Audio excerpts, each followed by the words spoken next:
Assalamualaikum warahmatullahi wabarakatuh. Selamat pagi anak soleh-soleha. Bagaimana kabar kalian hari ini? Alhamdulillah luar biasa. Tetap semangat. Allahu Akbar. Alhamdulillah pagi ini kita bertemu kembali. Semoga anak soleh-soleha tetap fokus ya sebentar dalam menyimak dan memperhatikan video pembelajaran kita. Baik, sebelum kita mulai pembelajaran kita, marilah sama-sama kita membaca doa belajar. Sikap berdoa, tangan diangkat, kepala ditundukkan, doa dimulai. A'udzu billahi minasyaitonir rajim. Bismillahirrahmanirrahim. Rabbi zidni ilman warzuqni fahman. Ya Allah, limpahkanlah kepadaku ilmu dan pemahaman yang baik. Amin. Anak soleh-soleha, karena kita sudah membaca doa belajar, maka sekarang kita akan memulai pembelajaran kita pagi ini. Pada pembelajaran kita kali ini, kita akan belajar bahasa Indonesia kelas 4, tema 7 dengan judul Indahnya Keragaman di Negeri. Ustazah ulangi, tema 7 dengan judul Indahnya Keragaman di Negeriku. Subtema 2 dengan judul Indahnya Keragaman Budaya Negeriku. Jadi video pembelajaran kita kali ini akan membahas bahasa Indonesia yang terdapat pada subtema 2.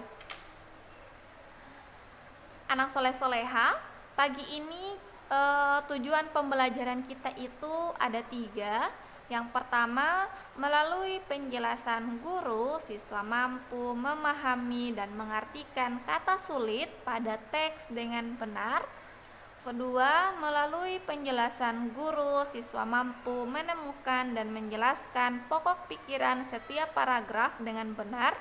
Dan yang terakhir, melalui pemberian tugas mandiri di rumah, siswa menemukan dan mengartikan kata sulit pada teks dengan benar. Jadi anak soleh-soleha, itulah tujuan pembelajaran kita pagi ini ya. Selanjutnya kita akan membahas atau kita akan langsung ke materi pembelajaran kita.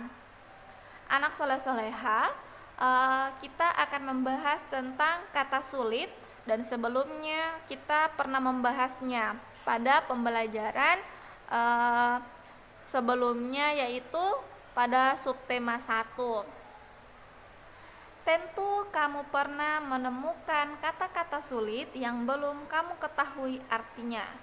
Kamu dapat mencari arti kata sulit pada Kamus Besar Bahasa Indonesia atau biasa disingkat dengan KBBI. Cara menemukan informasi dalam suatu teks.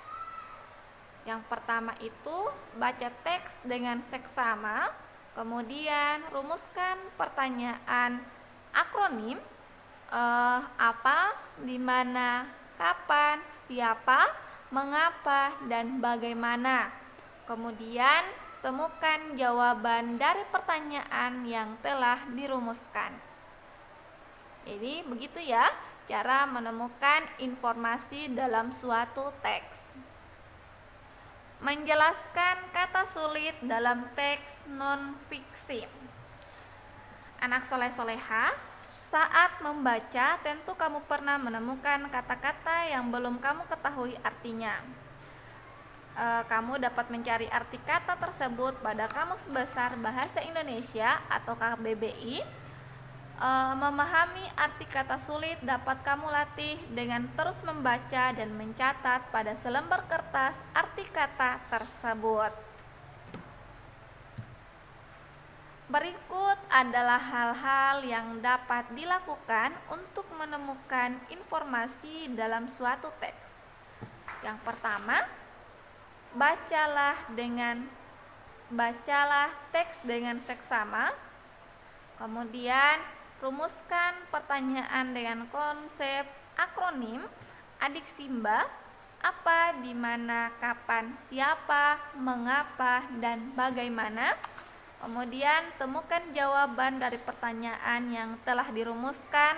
Dan yang terakhir, lakukan diskusi dengan temanmu terkait teks yang telah kamu baca. Menghimpun informasi penting dalam teks non-fiksi. Informasi penting dalam teks tentu sangat beragam. Nah, kamu dapat menghimpun informasi atau mengumpulkan informasi penting tersebut dalam teks non-fiksi. Kemudian menghimpun berarti mengidentifikasi dan mengumpulkan informasi berdasarkan teks.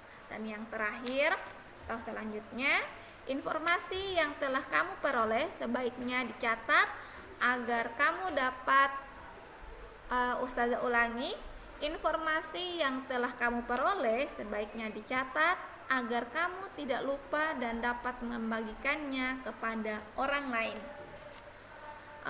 Anak soleh-soleha, apakah kalian tahu apa itu teks non-fiksi? Teks non-fiksi yang kita maksud pada pembelajaran kita pagi ini adalah teks yang berisi data, fakta, atau informasi yang sedang terjadi, kata lain atau lawan kata dari non-fiksi adalah fiksi. Adapun fiksi itu adalah khayalan seperti cerita, dongeng, legenda, dan lain-lain. Sedangkan non-fiksi itu bisa kita jumpai dalam kehidupan sehari-hari seperti kita membaca koran atau menonton berita yang ada di TV. Jadi anak soleh-soleha, fiksi itu adalah khayalan, sedangkan non-fiksi adalah nyata dan fakta. Itu ya perbedaannya. Kemudian selanjutnya kita mempelajari atau kita membahas tentang menjelaskan informasi penting dalam teks.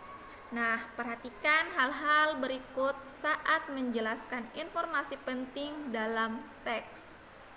Ada 5. Yang pertama, jangan mengurangi atau menambah informasi di luar isi teks yang dibaca.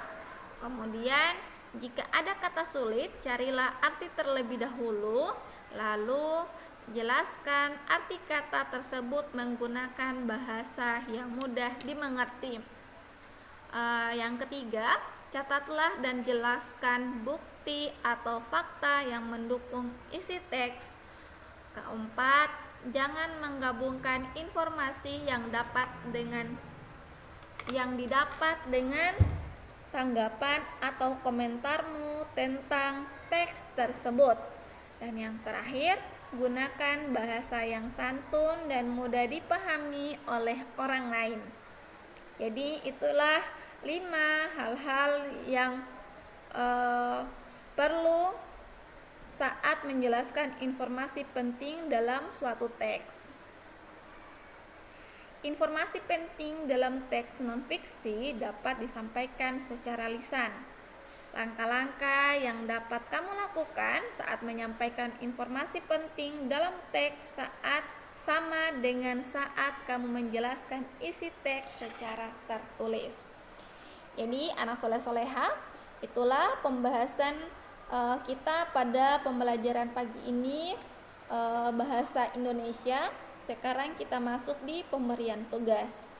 Tugas anak soleh-soleha di rumah, bacalah teks pada buku siswa halaman 49 dengan judul Urang Kaneke si Suku Baduy. Kemudian kerjakanlah soal pada halaman 51 buku siswa dengan nomor 1, 2, dan 3. Jadi itu ya tugas kalian pagi ini di rumah. Semoga anak soleh-soleha dapat mengerti, dapat memahami apa yang Ustazah jelaskan. Kalau anak soleh-soleha ingin melihat contoh-contoh kata sulit dan penjelasannya, bisa dilihat kembali buku siswanya yang ada di rumah. Insya Allah di dalam buku tersebut banyak contoh-contohnya. Begitu ya anak soleh-soleha. Baik, itu saja yang dapat Ustazah jelaskan, Ustazah sampaikan pada kesempatan hari ini.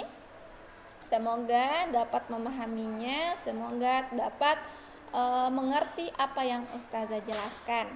Nah, anak soleh-soleha, Ustazah tutup dengan ucapan wabillahi taufiq wal hidayah. Wassalamualaikum warahmatullahi wabarakatuh.